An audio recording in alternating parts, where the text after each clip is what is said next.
Hi అండి. నమస్తే. Welcome to our channel. Maghapuranam 12వ అధ్యాయం శుద్ర దంపతుల గురించి కథ.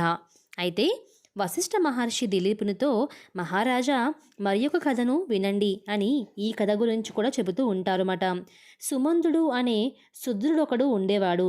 అతడు ధనధాన్యాదుల సంపాదనలపై మిక్కిలి ఇష్టం కలవాడు. వ్యవసాయం చేయును, పశువుల వ్యాపారం చేయును, ఇవి చాలక వడ్డీ వ్యాపారం కూడా చేస్తూ ఉండేవాడు. ఎంత సంపాదించుకున్నా ఇంకా సంపాదించాలి అనే ఆశ కలిగింది వాడికి. అయితే వాని భార్య పేరు కుముద. ఆమె దయవంతురాలు. ఒకనాడు రాత్రి శుచివ్రతుడు అనే బ్రాహ్మణుడు వాని ఇంటికి వచ్చెను. అమ్మా, నేను బాటసారిని, అలసిన వాడను, చలి చీకటి మిక్కుటముగా ఉన్నది. ఈ రాత్రికి మీ ఇంట పడుకోనే అవకాశం ఇమ్మని చెప్పి అడుగుతూ ఉంటారు. అప్పుడు ఆమె వాని స్థితి చూసి జాలిపడి అంగీకరిస్తుంది. ఆమె అదృష్టమో ఆ బ్రాహ్మణి అదృష్టమో ఆ యజమానియగు సుంబదుడు వడ్డీని తీసుకున్నటకై గ్రామాంతరం పోతాడు. ఇక కుముద బ్రాహ్మణునకు గొడ్ల సావిడిలో ఒక చోట బాగు చేసి అక్కడ ఆయన్ను పడుకోమని చెప్తుంది మాట. అలానే ఆయనకి గొడ్ల సావిడి దగ్గర కంబలి తీసుకొచ్చి ఇస్తుంది. అలాగే పాలు కూడా ఇస్తుంది. ఆ బ్రాహ్మణుడు ఉదయాన్నే లేచి హరినామస్మరణ చేయుచు హరి సంకీర్తనలు పాడుకుంటూ ఉంటాడు. ఇక కుముద అడుగుతూ ఉంటుంది, ఓయి, నీవు ఎచ్చటి నుండి వస్తున్నావు, ఎక్కడికి పోతున్నావు అని చెప్పి అడుగుతుంది. అప్పుడు ఆ విప్రుడిలా చెబుతూ ఉంటాడు, తుంగభద్ర నదీ తీరము నుండి శ్రీరంగక్షేత్రమునకు పోవుచున్నాను. మాఘమాసమున నదీ స్నానం చేసిన పుణ్యము కలుగుతుంది కదా, అందులకే నేను ఈ విధంగా ఇలా వచ్చాను అని సమాధానం చెప్తారన్నమాట. ఆమె ఇలా అడుగుతుంది, మాఘమాస స్నాన మహిమను మాకు కూడా చెప్పండి అని. కుముద మాఘస్నానం చేయుటకై నదికి పోవాలని చెప్పి అనుకుంటుంది. తాను వానితో నదికి పోయి స్నానం చేసి రావాలని చెప్పి అనుకుంటుంది. తన అభిప్రాయము చెప్పగా బ్రాహ్మణుడు సంతోషముతో అంగీకరిస్తారు. ఇక సరిగ్గా సుముదుడు ఇంటికి వస్తాడు. కుముద భర్తతో చెబుతుంది, నదీ స్నానానికి వెళుతున్నాను అని. సుముదుడు, నదీ స్నానం వలదు, అనారోగ్యం కలుగుతుంది, పూజకు అనారోగ్యమునకు ధన వ్యయమవుతుంది అని వద్దు చెప్తారు. అప్పుడు కుముద భర్తకు తెలియకుండా బ్రాహ్మణునితో నదీ స్నానానికి పోతుంది. సుమందుడు భార్యను వెంబడించి నదికి పోయి నదిలో స్నానం చేస్తున్న ఆమెను కొట్టబోయి నదిలో పడి శరీరాన్ని తడుపుకుంటాడు. ఈ విధంగా భార్యాభర్తలిద్దరికీ కూడా నదీ స్నానం అయిపోతుంది. పుణ్యం కూడా కలుగుతుంది. సుమంతుడు భార్యను తిడుతూ కొడుతూ ఇంటికి తీసుకొస్తాడు. ఆ బ్రాహ్మణుడు స్నానం చేసి దేవతార్చన చేసుకొని తన దారిన పోతాడు. కొంతకాలానికి సుమంతుడు వాని భార్య మరణిస్తారు. యమభటులు వారిని యమలోకానికి తీసుకుపోతారు. ఈలోపు నా విష్ణుదూతలు విమానం పైన వచ్చి కుముదను విమానం ఎక్కించి ఆమె భర్తను యమభటులు తీసుకెళ్ళిపోతూ ఉంటారన్నమాట. అప్పుడు ఆమె, విష్ణుదూతలారా, నా మాటలను వినండి. నా భర్త ఏం పాపం చేశారు? అతని భార్య అనే నేను అతని వలన ఎలాంటి పుణ్యాలు చేయలేదు. మరి అలాంటప్పుడు నన్ను విష్ణులోకానికి, ఆయన్ని ఎందుకు యమలోకానికి తీసుకువెళ్తున్నారని చెప్పి అడుగుతూ ఉంటుంది. అప్పుడు విష్ణుదూతలు, అమ్మా, నీవు దుష్టుని భార్యవైన వాణి ఈ సహధర్మచారినిగా నరకానికి పోవలసి ఉన్నను.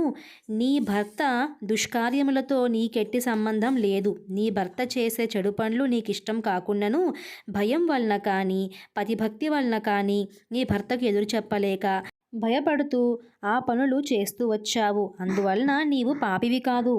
ఇంతేకాక మాఘమాస స్నానమును కూడా మనఃపూర్వముగా భక్తితో చేశావు. కావున నీవు పుణ్యము నొందితివి. నీ భర్త అట్లా కాదు.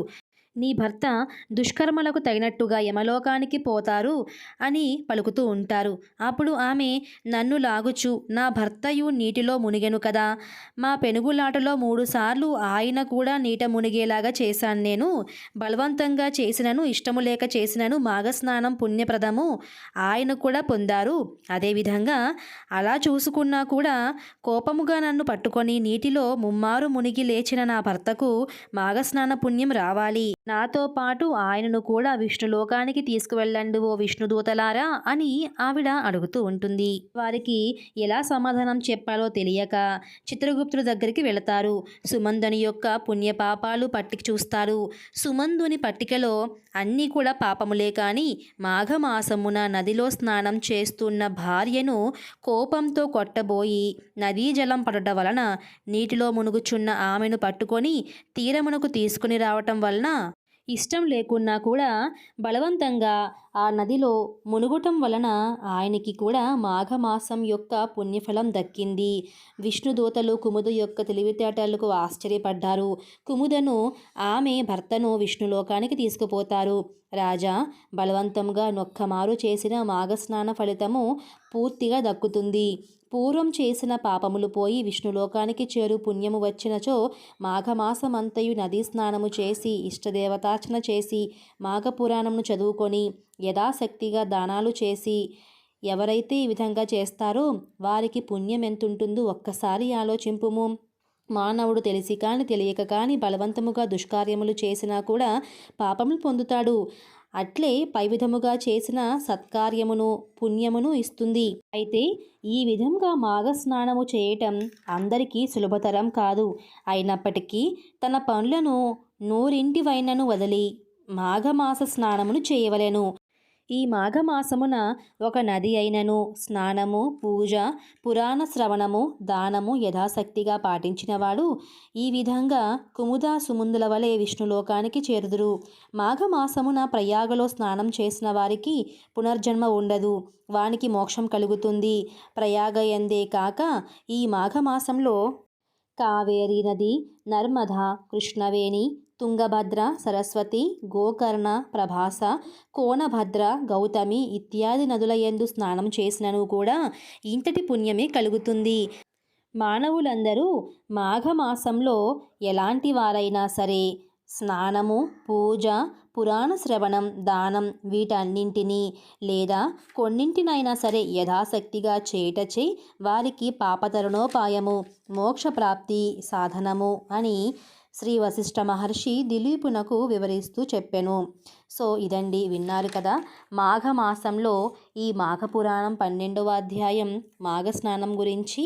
మరి మీరు కూడా తప్పకుండా మాఘస్నానాన్ని చేసి మహాపుణ్య ఫలాన్ని పొందండి. ఈ వీడియో నచ్చితే లైక్ చేయండి. తెలియని వారందరికీ తప్పకుండా షేర్ చేయండి. మరిన్ని వీడియోస్ కోసం మన ఛానల్ని ఇప్పుడే సబ్స్క్రైబ్ చేసుకోండి.